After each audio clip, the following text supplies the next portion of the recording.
पूरी इंग्लिश परीक्षा बोर्ड में है और हम ए अंडा का प्रयोग कहाँ करें, बहुत बड़ी सोच में है और हैंड राइटिंग सुधारनी है तो 1 पेज इंग्लिश रोज लिखिए। ए अंडा का प्रयोग सीखना है तो डोंट फिकर मेरे दोस्त, इस वीडियो को फुल देखिए। और माँ सरस्वती मुझे पास करना, हम कॉपी में लिखते हैं।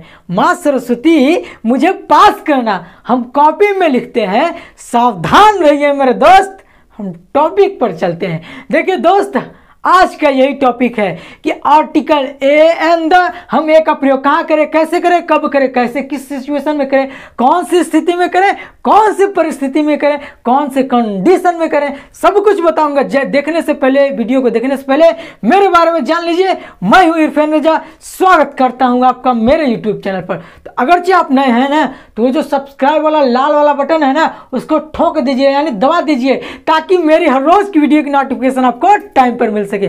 मन है तो दबा दीजिए, अगर नहीं भी हो फिर भी दबा दीजिए, ठीक। तो देखिए चलते हैं टॉपिक पर। आर्टिकल यानी ए एंड द। आर्टिकल 2 प्रकार के होते हैं भैया। कौन कौन?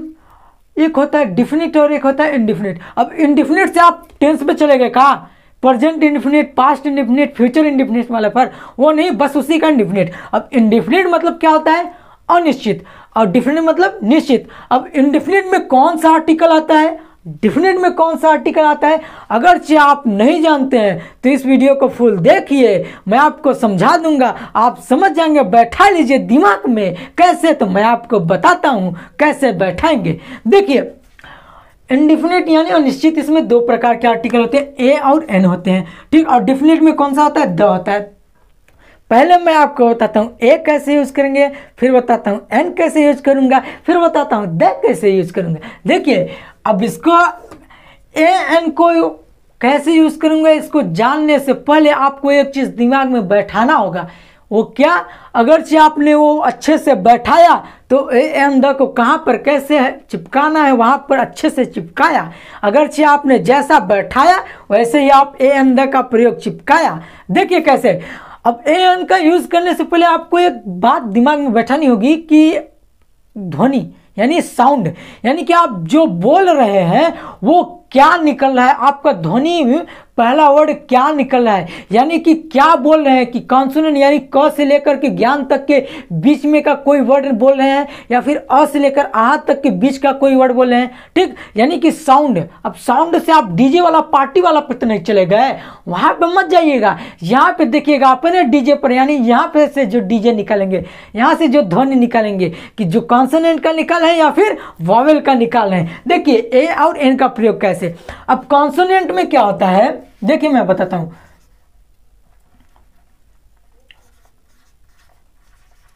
कॉन्सोनेंट मतलब क्या होता है? व्यंजन। अब हमारे सर जी ने पढ़ाया था क से कबूतर बेटा, और ख से खरगोश बेटा, और ग से गमला बेटा, यहां से लेकर ज्ञान से ज्ञानी पंडित तक।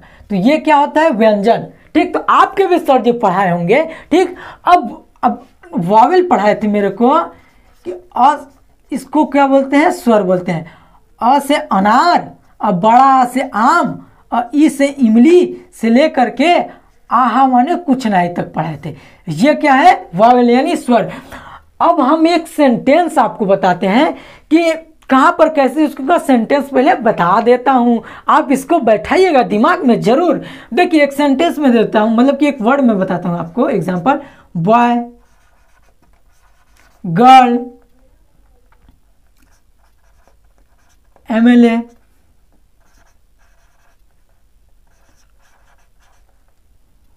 Umbrella, Apple. तो अच्छा एक बात बताइए आप लोग कि यहां पर जो मैंने सेंटेंस दिया है तो बॉय, बॉय का पहला वर्ड कौन सा? बॉय, बॉय बोले ना, बॉय बॉय ब पहला वर्ड बॉय का कौन सा आ रहा है? वर्ड का, बॉय वर्ड का पहला शब्द, पहला लेटर, पहला अक्षर कौन सा आ रहा है? ब आ रहा है। यहां पर क्या आ रहा है? ब आ रहा है, ठीक। अब गर्ल में पहला अक्षर का मतलब इस लेटर का पहला अक्षर कौन सा है? ग आ रहा है, ठीक। अब एमएलए का पहला अक्षर कौन सा आ रहा है? एम आ रहा है। अब अम्ब्रेला का पहला अक्षर कौन सा है? एम्ब्रेला, अम्ब्रेला, अ आ रहा है, ठीक, अ आ रहा है। अब एप्पल का पहला अक्षर कौन सा आ रहा है? अ आ रहा है, ठीक। तो अब देखिए, जब किसी वर्ड का पहला अक्षर अगरचे कॉन्सोनेंट में है, अगरचे व्यंजन में है, अगरचे क ख से लेकर के ज्ञान तक के अक्षर, ज्ञान इसके बीच में का कोई भी वर्ड है तो उसके पहले हम ए को चिपकाएंगे। यहाँ पर लिख दीजिए ए को चिपकाएंगे।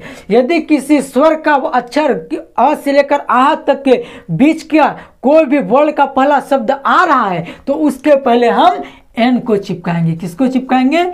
एन को चिपकाएंगे। अब आप बताइए कि बॉय में ब जो है ये किस में आता है? कॉन्सोनेंट में आता है। नहीं, यानी कि ब से बगुला, ब से ब तक आ रहा है ना, तो इसके पहले मैं किसको चिपकाऊंगा? ए को, यानी व्यंजन वाला है ना, तो इसके पहले मैं किसको चिपकाऊंगा? ए को चिपकाऊंगा। ठीक, अब ग आ रहा है तो ग से गमला, ये भी किस में आ रहा है? स्वर व्यंजन में आ रहा है, कॉन्सोनेंट में आ रहा है, तो इसके पहले भी मैं क्या चिपकाऊंगा? ए को चिपकाऊंगा। अब बताइए एमएलए ए किस में आ रहा है? क ख में आ रहा है का? नहीं ना, आ ई में आ रहा है। तो आ ई क्या है? स्वर है, वॉवेल है, तो उसमें मैं क्या चिपकाता हूँ? एन का एन है, एन लगता है, तो एन भी इसमें चिपका दीजिए फेविक्विक जैसा। अब देखिए चिपका दीजिए ना यहाँ पर। ठीक, अब अ आ रहा है अम्ब्रेला, अम्ब्रेला में आ ई में आ रहा है, यानी ये वॉवेल है, स्वर में, इसकी पहले क्या चिपका दीजिए? एन चिपका दीजिए। ठीक, अब एप्पल आ रहा है, एप्पल में क्या आ रहा है भाई? आ रहा है ना, तो ये भी क्या है? वॉवेल है, तो इसके पहले भी क्या चिपका दीजिए आप? एन चिपका दीजिए। ठीक, अब मैं एक सेंटेंस आपको दे देता हूं कि he is dash dash boy. यहां पर आर्टिकल दे दिया अपने को ए एन और द का यूज, यानी कि यहां पर आप क्या यूज करेंगे? ए यूज करेंगे कि द कि एन, क्या यूज करेंगे? अब मैंने तो बता दिया। ठीक, अब देखिए यहां पर बॉय जो है इसका पहला अक्षर कौन सा है? ब आ रहा है। बॉय का पहला अक्षर कौन सा है? ब आ रहा है। ब किस में है? कॉन्सोनेंट में, यानी व्यंजन में। क ख ग घ में आ रहा है ना, ज्ञान तक के बीच में आ रहा है, तो इसके पहले मैं क्या चिपकाता हूँ? अ चिपकाता हूँ, यानी ए चिपकाता हूँ। ठीक, तो इसके पहले क्या चिपका दिया आर्टिकल? ये चिपका दिए। ठीक, तो आई होप आप लोग समझ गए होंगे कि ए का प्रयोग हम कहाँ करेंगे और एन का प्रयोग हम कहाँ करेंगे। अब मैं बताऊंगा आपको द को कैसे चिपकाएंगे और द को कहाँ पर लगाएंगे, द को कौन सी स्थिति में चिपकाएंगे और द को कौन से फेविक्विक से चिपकाएंगे ताकि छूटेगा नहीं। देखिए द को हम पहले आपको बता दें। अब देखिए मेरे बर्थडे पर मेरे पिताजी ने मेरे को एक पेन गिफ्ट दिए थे, एक पेन इनाम में दिए थे। ठीक, तो ये पेन मेरे लिए क्या हुआ? खास हुआ। तो इसके लिए मैं क्या लिखूंगा यह पेन के लिए कि this is the pen, this is the pen. और एक सेंटेंस और लिख देता हूं कि दिस इज अ पेन। तो आप लोग बोलेंगे कि इस सेंटेंस में क्या डिफरेंट है? यहां पर द लगा है और यहां पर अ लगा है, तो ये यहां पर द क्यों लगा है, यहां पर अ क्यों? ये पेन मेरे लिए क्या है? खास है, यानी मेरे पिताजी ने मुझे ये क्या है? गिफ्ट किया है। इसके लिए मैंने क्या यूज किया? द यूज किया, यानी किसी खास के लिए क्या यूज करते हैं? द यूज करते हैं। और ये माना कि एक पेन और है मेरे लिए, ठीक, ये मान लेता हूं। ठीक, तो ये क्या है? अनेक पेनों में से ये भी कोई एक पेन है। ठीक, एनी पेन में से। ठीक, तो इसके लिए कोई खास नहीं है, तो इसके लिए मैं क्या यूज करता हूं? ए यूज करता हूं। ठीक, अब मैं कहां पर यूज नहीं करूंगा? अब देखिए अगरचे कंट्रीज हो गई, कहां पर यूज नहीं करते हम? तो ये कंट्रीज में यूज नहीं करते हैं। कंट्रीज में किसी भी कंट्रीज का यूज हम नहीं करते हैं। ठीक, अब ओनली हम कहां पर यूज इसका करेंगे? कंट्री में। अब मुंबई लिख देते, बहुत बड़ा शहर है भाई मुंबई, दिल्ली, ये भी बहुत बड़े शहर है भाई। तो क्या इसके पहले हम द का यूज करेंगे? नहीं करेंगे भाई, बड़े हैं तो क्या होगा? नहीं करेंगे। ठीक, हम कहां पर करेंगे? देखिए हम करेंगे कहां पर? अगरचे वो वहां पर रिवर्स की बात की जाती हो, नदियों की बात की जाती हो। ठीक, तो नदी द गंगा, उसके पहले क्या रहेंगे? The Ganga, the Yamuna, the Saraswati. ठीक, और बता दिए ना कि द, और देखिए काउंटेबल, यानी कि the first, the second, the third. अगरचे ये वाला शब्द है तो उसके पहले भी हम क्या यूज करेंगे? द का भी यूज करेंगे। ठीक, तो यानी कि प्रसिद्ध के लिए और कोई निश्चित के लिए हम किसका यूज करते हैं? द का यूज करते हैं। ठीक, तो आज का बताने का यही टॉपिक था और यही मैं आपको बताइए। आई होप मेरे को आपको समझ में आ गया होगा अच्छे से। दोस्त अगरचे समझ में आ जाए तो लाइक कीजिए, कमेंट्स कीजिए, अपने दोस्तों में शेयर कीजिए ताकि आपके दोस्त भी फायदा उठा सके। दोस्तों मिलते हैं नेक्स्ट वीडियो में। जय हिंद।